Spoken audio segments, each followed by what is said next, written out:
Alex, do you have a minute to talk about something? Of course, Mia. I'm just reading my book. What's on your mind? You look a little bit serious. I have been thinking about our apartment. I feel like it has been getting a little bit messy and untidy lately. The dust is building up, and the kitchen is never quite clean. I know what you mean. I noticed that too.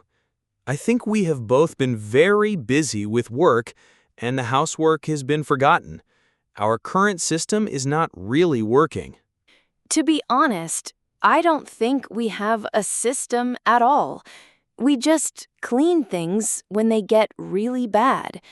It feels like we are always living in a state of slight mess. You are right.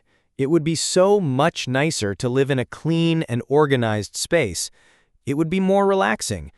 I think we should sit down and create a proper cleaning plan, a fair system where we divide the chores between us. A proper cleaning plan sounds like a fantastic idea. It will make sure we both do our fair share, and things will not get missed. Where should we start? Well, before we start assigning tasks, I think it would be a good idea to talk about our preferences. Are there any chores that you actually like doing or at least don't mind? That's a very smart way to begin. Yes, there are some things I don't mind. I find washing the dishes by hand quite relaxing sometimes. I put on some music, and it's a nice, quiet task. That is great to know because I really dislike washing the dishes. I find it so boring. What about chores you really hate doing? My least favorite chore is definitely taking out the rubbish and the recycling. I hate carrying the smelly bags down the stairs.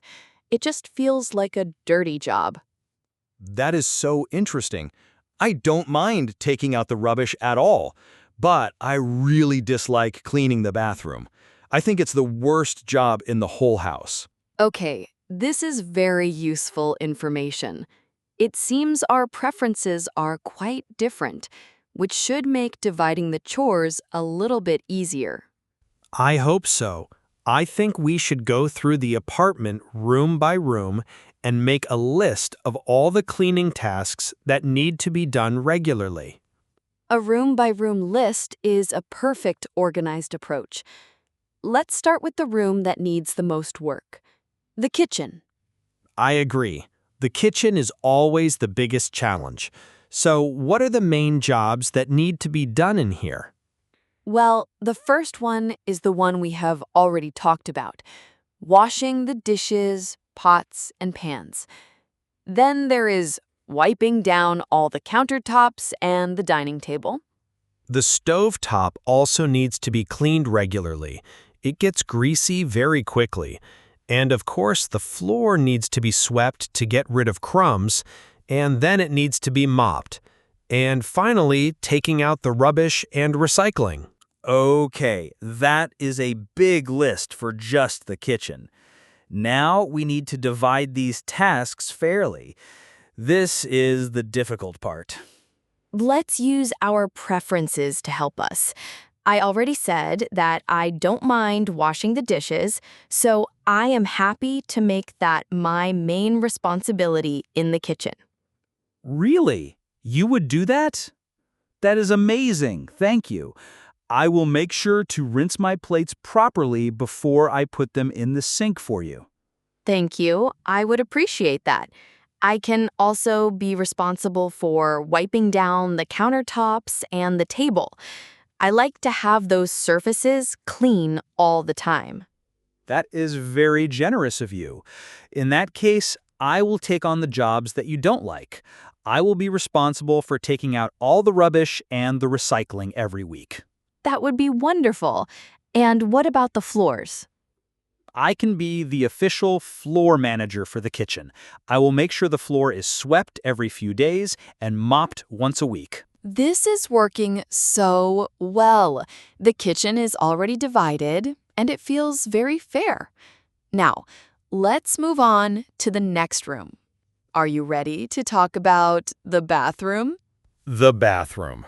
My least favorite room to clean. I am not looking forward to this part of the conversation. I know you dislike it, but it has to be cleaned by someone. Let's list the tasks first. There is cleaning the toilet, cleaning the shower and the bathtub, and cleaning the sink and the mirror.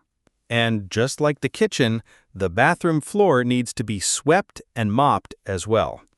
Cleaning the toilet is definitely the worst job of all. I agree. It is not a pleasant task.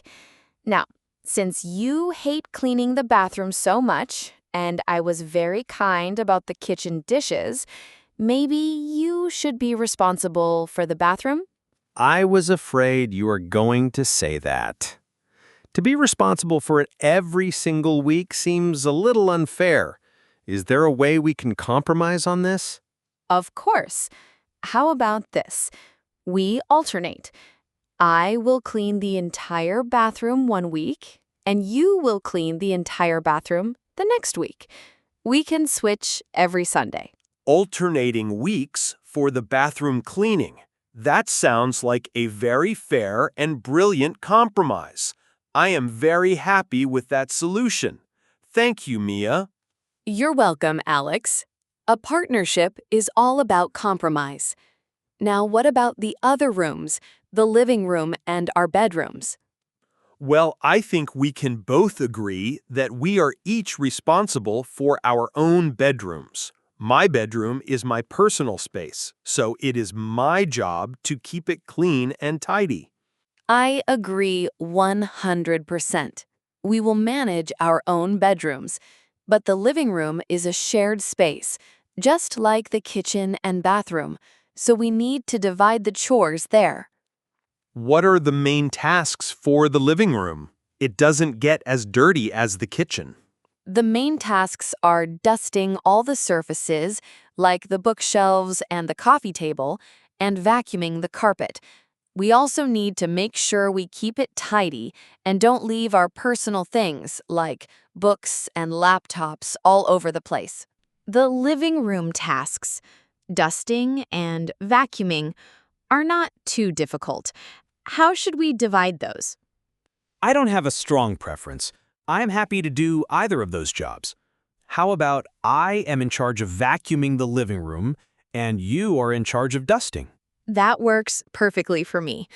So we now have a complete list of who is responsible for what. This is great.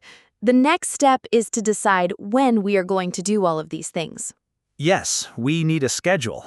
We should probably set aside a specific time each week for the bigger cleaning tasks. I agree. If we don't schedule it, we will just postpone it. I think Sunday morning is a good time for our main weekly clean. We are both usually home, and we can get it done and then relax for the rest of the day. Sunday morning between, let's say, 10 and 11? That sounds perfect. We can put on some music and work together. But some tasks need to be done more often, right? Yes, the daily tasks. For example, I will wash the dishes every evening after dinner. And the rubbish will need to be taken out more than just once a week. That's true. I will take the rubbish out whenever the bin is full. And I will sweep the kitchen floor every 2 days to keep it from getting too messy. This is a fantastic, detailed plan. I will create a chart that we can put on the fridge so we can always see who is supposed to do what and when. A chore chart. I feel like I am a child again, but I think it is a brilliant idea. It will help us to stay organized. Now, there is one more practical thing we need to discuss. What is that? Cleaning supplies. I was looking under the sink yesterday, and we are almost out of all-purpose cleaner. We also need new sponges and more rubbish bags. You are right. A cleaning plan is useless if we don't have the tools to do the job. We need to buy more supplies. How should we manage that? Should we just buy things whenever we notice they are running low? We could do that, or we could make it part of our system. How about we create a shared shopping list for cleaning supplies on the fridge? A shared shopping list is a good idea. So, whenever one of us uses the last of something, like the window cleaner, we write it on the list immediately. Exactly. That way we always know what we need. And to make it fair, we can alternate who is responsible for buying the supplies. For example, I can buy everything on the list this month, and you can buy them next month. Alternating months for buying supplies is a very fair system. I like that. This reminds me, there are some jobs we haven't talked about yet. What have we missed? I thought our list was very complete. We have forgotten about the big, deep cleaning tasks.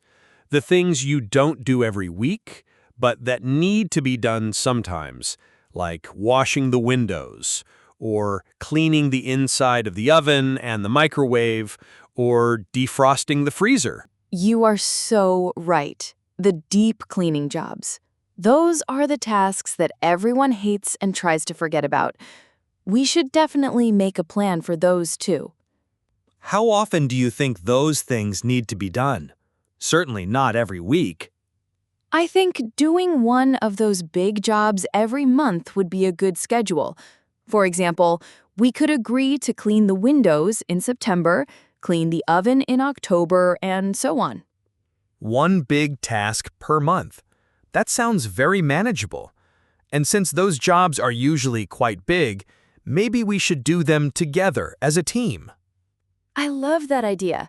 We can tackle the monthly deep clean together on the first Saturday or Sunday of each month. It will be much faster and more fun if we do it together. It's a plan. I will add it to our chore chart. Well, Mia, I feel so much better now. We have a clear, fair, and organized system for everything. Me too, Alex. This was a very productive conversation. I feel very positive about our new teamwork approach. Our apartment is going to be sparkling clean from now on.